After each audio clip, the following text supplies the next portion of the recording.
Graças a Deus, glória a Jesus. Eu falei no vídeo anterior sobre os dons que Deus concede.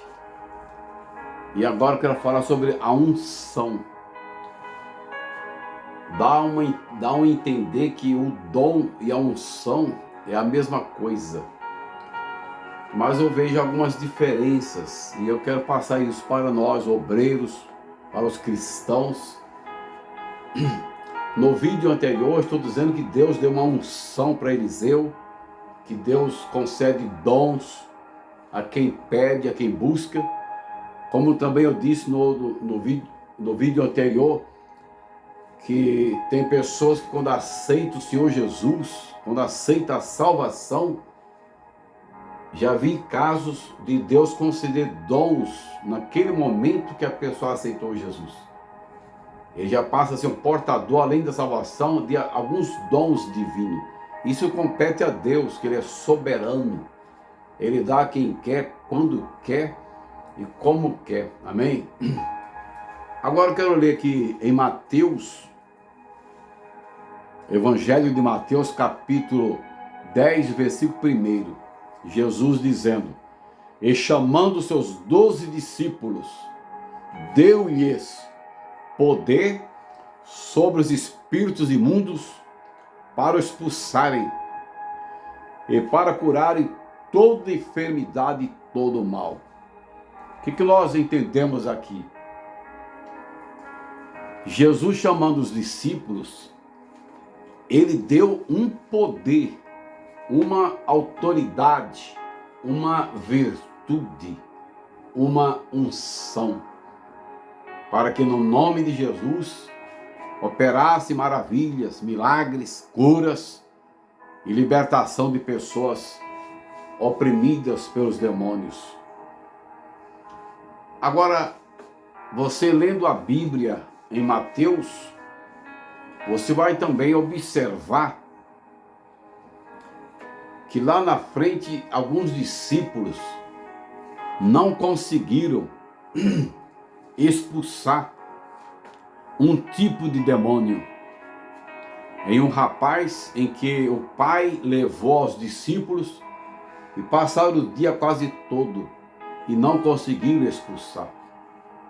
Chamaram Jesus, no mesmo instante foi expulso aquele demônio. A palavra diz que em a parte, estando eles a sós com Jesus, interrogaram: por que nós não conseguimos? Por que aquele demônio não saiu com a nossa oração? Jesus disse: por causa da vossa pouca fé. E esta casta, este tipo de demônio só sai com oração e jejum. Tem muitos crentes que dizem que sai com jejum e oração. É o contrário. Jesus disse: só sai com oração e jejum. E tem uma coisa bastante intrigante aí. De um lado, Jesus deu poder, virtude e autoridade para expulsarem demônios. Na verdade, eles foram usados por Deus. Só que agora se depararam com uma situação especial. É muito forte. O próprio Jesus encontrou naquele rapaz um espírito complicado, mas ele era Jesus. E os discípulos se bateram. Só que lá na frente, Jesus também encontrou uma situação muito pior. Um homem que tinha quase 2.000 demônios no corpo, quase 2.000 espíritos, o gadareno. Era tão forte aquilo, que quando Jesus disse: vamos passar para o outro lado, para a outra banda do mar, no meio da trajetória, antes de chegarem em Gadara, que era a cidade, o bairro onde estava aquele homem possesso, nesse trajeto que o barco está indo, houve uma terrível tempestade. o barco ia quase a pique, ventania e grandes ondas. E a maioria daqueles discípulos, apóstolos, eram pescadores profissionais. Eles estavam acostumados com ondas, com mar agitado, com ventania, com tempestade.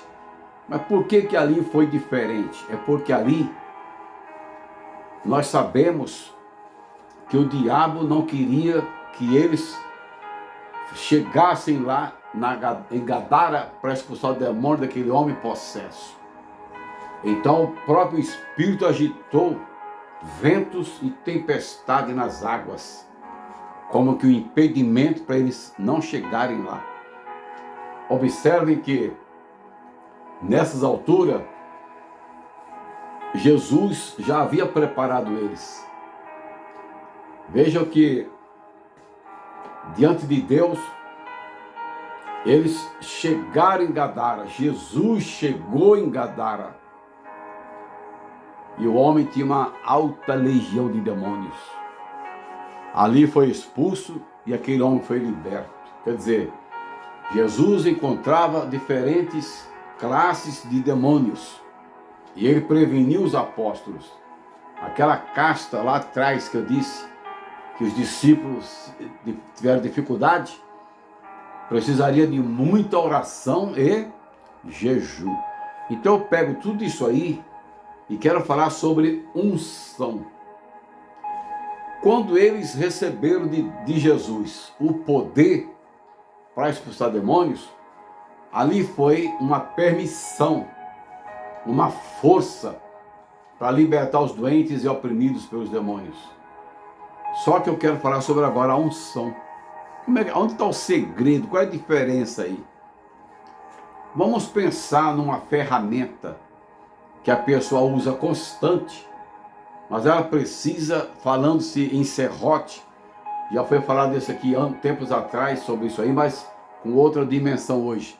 O serrote precisa de uma lima tipo triângulo para limar os dentes e depois uma lima para afiar os dentes, a fim de que aquele serrote, ele trabalha com os dentes mais ou menos assim, ó, dentes para lá e dentes para cá, que é para abrir o caminho.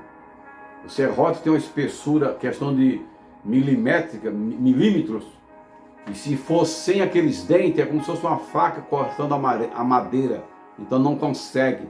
E os dentes é para isso. Os dentes afiados vão cortando mais largo e o serrote vai entrando. Quer dizer, os dentes vão abrindo espaço e o serrote vai entrando. Quer dizer, é muito lindo isso aí.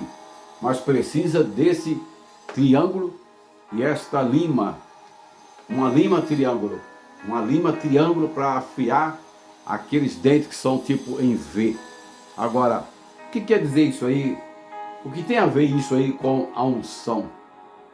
Bem também como o machado corta, agora ele vai começar a ficar cego, dependendo da madeira, uma jaqueira, uma canafista, tipos de madeiras que é dura como se fosse cimento.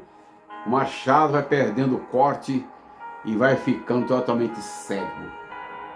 E o pior ainda, aquele machado que alguém não sabe usar e bate em algum lugar, em algum concreto, e às vezes quebra e faz um dente no corte do machado. Bem, usei dois tipos de ferramenta que precisa de muito zelo, precisa de muito cuidado. A ferramenta adequada para amolar tanto o machado como para amolar ou afiar o serrote. O profissional precisa ter esse cuidado, este zelo e essa manutenção nas duas ferramentas. Vamos transportar isso para o espiritual.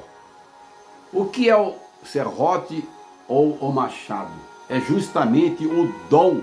Deus te deu o dom, como Jesus deu para aqueles discípulos. Só que faltou manutenção. Se esse trabalhador, marceneiro ou lavrador, alguém que vai cortar grandes árvores, levar o machado cego ou até com dente, isto é, quebrado alguma parte, vai sofrer, não vai conseguir. Ele vai ter que, antes de ir para lá, ele tem que observar, averiguar, analisar como está a ferramenta para ir lá. E o que quer dizer isso espiritualmente? O serrote, o machado você já tem, Deus já te deu, igual deu para aqueles discípulos, o dom. O dom é a autoridade, é a permissão. Só que esse dom, ele está inserido, ele está dentro de um vaso de quê? De barro. Esse dom está numa pessoa, está no corpo de alguém que é super frágil, muito frágil.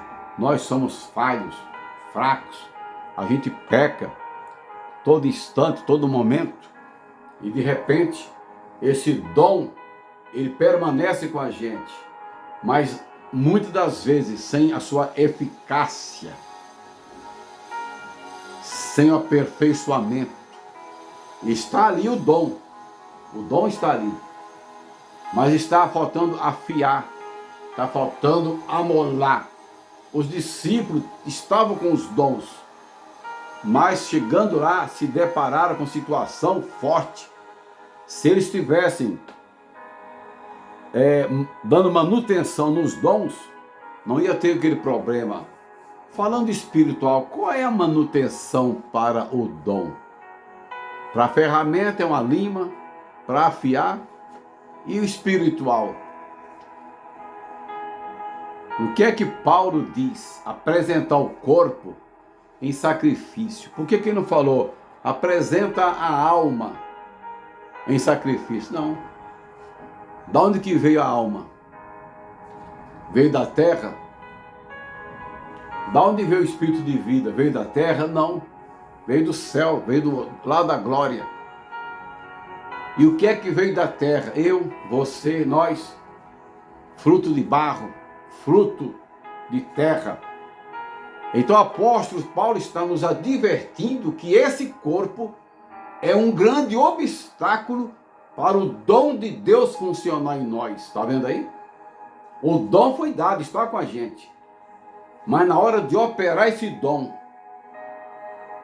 a carne causou algum problema. A carne está, muitas das vezes, mais forte do que o espírito da pessoa.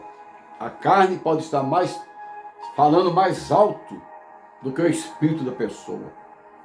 E ali quem está diante de uma situação, de um demônio para ser expulso, alguma coisa para desmanchar no poder de Deus, essa carne tem que estar escravizada. Por isso que lá em Romanos 8 está dizendo que nós temos que crucificar essa carne junto com Cristo na cruz. Glória a Jesus.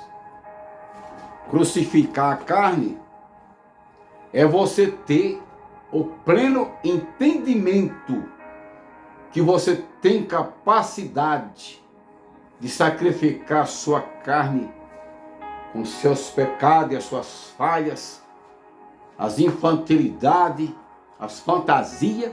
Você tem como escravizar. Se você não tivesse como escravizar, o apóstolo Paulo não teria dito lá: fazeis morrer a vossa natureza humana, fazeis morrer em vosso corpo o desejo da mocidade. Quando fala desejo da mocidade, logo vem lembrança de jovens. Ele quer dizer aqui, tem pessoas com 60, 70, 80 anos que não quer admitir que é adulto, que não quer admitir que já está na terceira idade. A mente está na mente de mocidade. Ele ainda quer ter os mesmos prazeres, as mesmas vantagens, as mesmas ideologias de jovem, quando não é por aí. Temos que viver gradativamente. E por essa razão muitos desprezam a necessidade de escravizar a força da sua carne mediante a palavra de Deus. para qualquer picada de inseto peçonhento, cobra, escorpiões, aranha. Existe lá um antídoto que é para poder combater o veneno. O antídoto para o nosso espírito, para a nossa carne, o que é? Qual é o antídoto? O antídoto para o nosso espírito, isto é, a nossa carne? A palavra, o evangelho, a salvação. Jesus disse: conhecereis a verdade vos libertará. Se o Filho vos libertar, verdadeiramente sereis livres. Quem é o Filho? Jesus. Então, se Ele te libertar, verdadeiramente sereis livre. Estarás livre. Antes você não estava livre, estava preso pelo pecado. Hoje você está livre. Então essa graça, esse dom vem sobre nós, mas é preciso manter. Isto é, tem que ter manutenção no dom. Zelo com o dom. Quem tem dom de Deus tem que ter o máximo do cuidado em todas as circunstâncias da sua vida. Até mesmo quando você estiver em grandes provações, em grandes necessidades. Lembre-se que se houver murmuração, se houver blasfêmias, Deus não permite que esse dom funcione. Porque Deus discorda de qualquer murmuração e de qualquer blasfêmia. É um grande pecado. E se está em pecado por causa de blasfêmia e de murmuração, como é que você vai curar alguém, ou profetizar, ou expulsar um demônio, se está em pecado? O pecado gera, às vezes, aqui, numa blasfêmia naquilo que se fala. Porque enquanto você estava abençoado, tudo te favorecendo, você usava os dons que Deus te deu. Mas Deus permite que nós tenhamos que passar por coisas que nós não desejamos e não aceitamos. Mas é necessário para o aperfeiçoamento. É necessário para o aperfeiçoamento da salvação e dos dons de Deus. Por isso que vem coisas que às vezes nós não aguentamos, mas não tem quem diga que não aguenta. Porque Deus manda na altura que você aguenta. Glória a Jesus. A unção precisa de manutenção.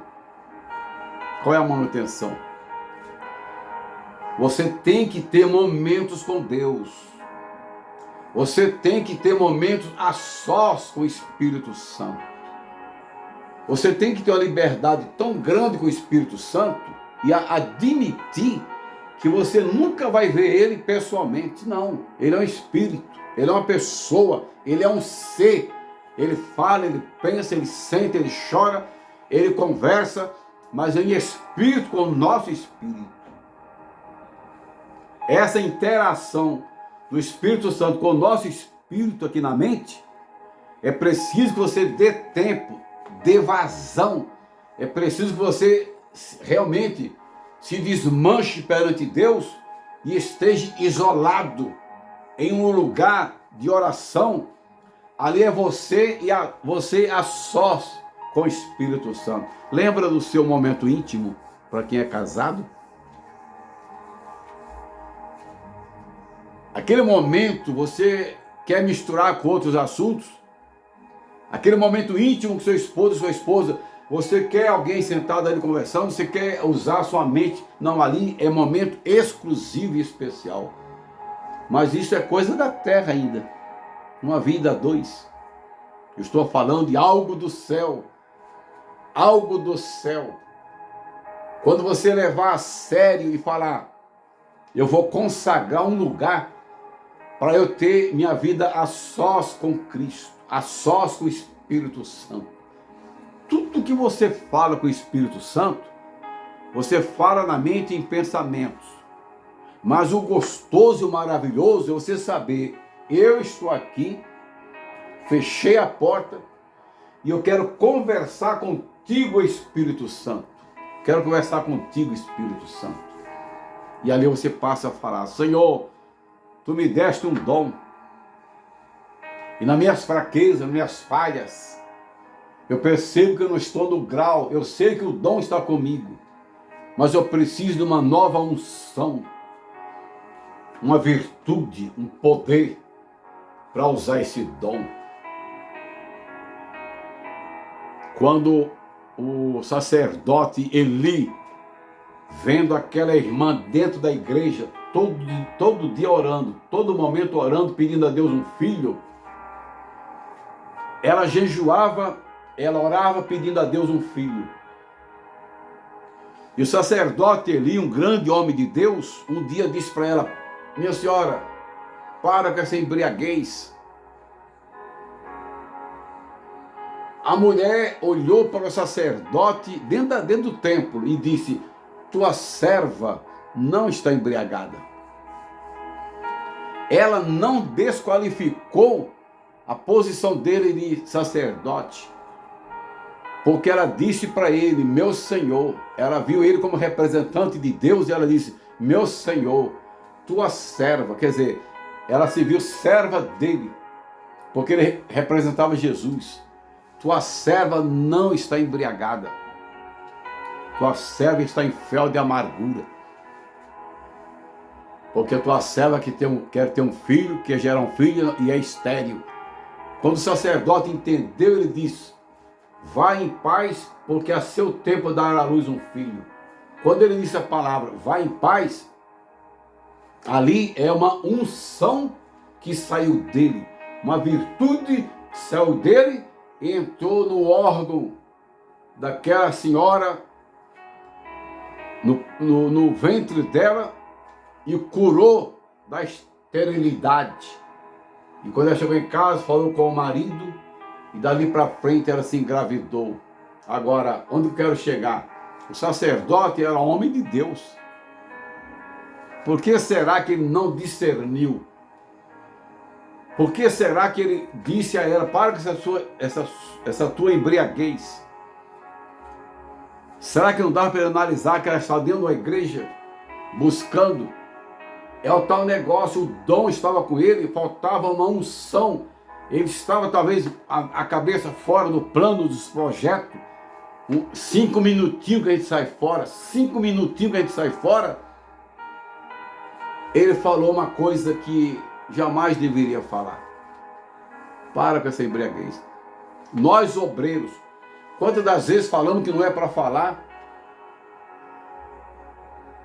Glória a Jesus. Por falta de estar mais perto do Senhor, mais íntimo de Deus, para receber uma carga de fogo de Deus, para permanecer cheio até a tampa da unção de Deus. Quer dizer, ela foi humilde, ela disse, tua serva não está embriagada, tua serva é estéril e deseja ter um filho. Ele falou, vai em paz. Quando ele disse, vai em paz, ali já foi a cura para ela. Assim eu volto a dizer, a unção. A unção é algo tremendo.